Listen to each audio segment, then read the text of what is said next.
at the simplest level, a bioretention is just a filter media or a soil with plants in it and a storage area that temporarily holds the water above that. So water flows into that surface or storage ponding zone. It infiltrates through the filter media and the root zone of the plants, and that's where it gets its treatment. Without plants, a biofilter isn't really a biofilter. It's just a sand filter or something that is only going to have limited effect. It's the plants growing into that media that are then going to effectively take up and use the nutrients in their growth, that are going to stimulate microbes, algae, and other things growing within the soil to actually engage with and take up those pollutants and bind them into the soil. We're really looking for an effective planted system for a good bioretention. In terms of representing these in music, it's important that the filter media isn't too shallow. Imagine we only had 100 mil of soil in a bioretention system, and then under that we had a drain and the water drained away. You can imagine that when 10 days of 40-degree weather in the middle of summer in Adelaide, the grass or the plants in that system wouldn't last very long. It'd be dying off pretty quickly. So that's why we recommend that you have a decent filter depth of ideally at least 400 mil and even a bit more, so that you've got enough soil moisture being held within that soil that it's actually able to keep the plants alive through dry periods. In similar vein, with the saturated hydraulic conductivity, we need that to be high so that we can put lots of water through these systems quickly and we can get good treatment for a large catchment area through a small system. At the same time, high conductivity tends to equate to really sandy soil, which then also has low soil moisture retention capacity. And going out and auditing and looking at bioretention systems, the single most common failure I see is that the filter media doesn't hold enough soil moisture to keep the plants alive and the plants die as a result. So a couple of ways of addressing that. One is try to make sure there's at least that 400 mil of filter media, 500 if you can.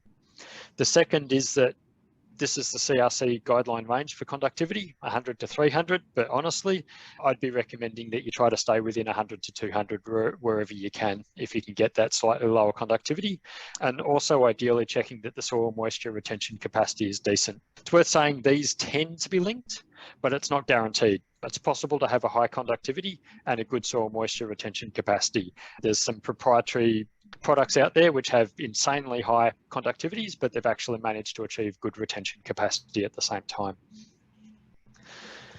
For the nutrient content, again, we want that to be low. The purpose of these systems is to capture nutrients. So if we put in soil that's full of nutrients, and this has been learnt the hard way, particularly in the US over the years, they've tried putting compost in the systems to make the plants grow well. Plants grow great. They leach nutrients like crazy. So we need to have a low nitrogen content, and we need to have a low phosphorus, or in this case, orthophosphate content in the design and in the media that we're putting in the ground, and also in the model that we're representing that. Otherwise, we're not going to see effective treatment. The default for music is 800. And the CRC guidance says it should be between 400 and 1,000. So we'll flag it if it's not 800 because we'd expect it to be the default. But if someone has varied it within that range, that is, there are recommendations around that range. So you could accept deviations from 800 as long as they stay within that range. But that honestly would be up to you. Personally, I always keep it at the 800 unless I'm in a jurisdiction that's telling me to do something different. Orthophosphate, we're recommending between 30 and 50 is a good range. When you look at the actual media, you'll often see that the orthophosphate concentrations are much lower, but then there's also a risk that people will add some nutrients just to get the plants going if they've got too low nutrients. To be conservative, we generally don't model that at less than 30 milligrams a kilogram, and you can go up to about 50. Something to be aware of is that in music, the default for that is 80. And if you stick with that and run your music models with the default of 80 milligrams a kilogram, what you'll find is that you never meet your 60% phosphorus reduction. So that's one default in music you have to change every time you do a model. Tip for some of the new starters. There's a few other things that are checked to be defaults. It's worth just flagging things like this surface area of the bioretention system, the filter area, even to an extent the overflow widths and the bypasses. It's very difficult for us to check them because they could be any size. You could be modelling a bioretention that's 4 square metres in a backyard. You could be modelling one that's 600 square metres sitting on a park at the end of a waterway. So we can't really sensibly check those areas and make sure that they make sense. That's where we're really relying on the assessor to go and do those checks themselves and say, Does this make sense? How does it compare to its catchment? Is it within, say, 1 or 2% of its catchment? If your bioretention system is 0.1% of its catchment, I'd be concerned. If it's 20% of its catchment, I'd probably equally be concerned. So is it in a sort of reasonable range? You need to go and make those kind of checks yourself, because we can't really test that readily. Let's look at our townhouse model again and see what we got out of our bioretention. This is just going down further through the report we had up earlier. Extended detention depth is pretty deep. You could build a bioretention system with this, but if it had 0.5 metre of water sitting in it, if that was in a residential area, if that was in a street, would that be a safety risk? Probably yes. There is potential for that additional depth of water to mean that the system takes too long to drain and puts pressure on the plants. There's also a risk for hydraulic compaction from having 0.5 metre of water sitting on the bioretention for an extended period. Keep in mind that 0.5 metre of water is essentially 500 kilograms for every square metre of bioretention system. So that exerts a certain amount of force on the system and helps to compact it over time. Not ideal, but that said, it is a viable design response, and it can work as long as you're draining that depth of water down fairly quickly after each storm event, and it's not being held at high levels for extended periods because you've got water slowly trickling in, or you've got a really small bioretention system for its catchment for some reason. Filter depth, again, that's falling short, and I've been through why we wouldn't like to have a really shallow depth. I think probably every single biofilter I've ever inspected with a filter of 300 mil has had the plants fail in it. I don't think I've seen one that succeeded yet. Hydraulic conductivity, again, you've got shallow filter depth at the same time you've got a high hydraulic conductivity, two things that are both working to making it harder for the plants. If one of these is on the low side, you'd hope that the other one's on the low side as well. Worth flagging that one. They've been fairly aggressive with their orthophosphate. I'd be more comfortable with them adopting 30. I am aware that in some areas, numbers as low as 20 are used. It's not unusual if you actually test your media for it to come in as low as 5. There is an argument that can be made for lowering that, but you'd want to be pretty sure with the quality control that they're actually going to deliver that on site if you're going to accept anything that low.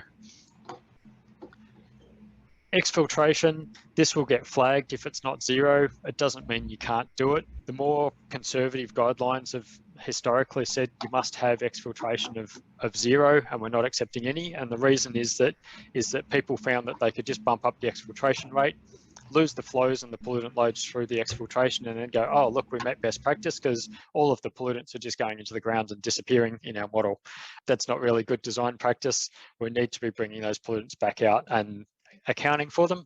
But that said, I would accept an exfiltration rate like this. This is a reasonably freely draining soil. I would accept if someone's adopted this, they've demonstrated that it's conservative for their soil, and they're routing those exfiltrated flows back into the output loads downstream to show that they're meeting best practice. And where it's particularly important to actually do this sort of thing, because this is probably more realistically representing what's happening in real life. You've got a bioretention system, you haven't lined it, water will actually exfiltrate. If you've got a stormwater harvesting tank immediately downstream of this, and we don't put this exfiltration in, what that means is we'll then be overstating the yield we're getting from our stormwater harvesting scheme because we're not accounting for those losses of the water soaking into the ground. So if you had a stormwater harvesting scheme downstream, this would actually be a better representation than setting that number at 0, which would then be putting more water into the system and inflating our yield predictions for our harvesting scheme. So that's the kind of situation where I'd really prefer this as being accurately modelled. As an industry, we have had some extremely conservative guidelines in the past to prevent gaming of the system and mucking around with the modelling. I think we are moving towards a level of maturity where we can expect people to do things more accurately and to try and make the models as accurate as they can, but to also make sure that we're accounting for what's happening with the loads through the secondary links and picking them up in the downstream. And I think there's plenty of modelers around these days that are smart enough to be doing that kind of modelling and that level of sophistication. So I do encourage that where people are doing it. So recap, what are we checking? We're checking the EDD that's within that range. We're checking the filter depths at least 400. We're checking the saturated hydraulic conductivity, and there's a guideline range, and then there's also a recommended range within that. We're checking the submerged zones, we're checking these nitrogen orthophosphate, and then everything else we're checking that they've kept the defaults for all the other parameters.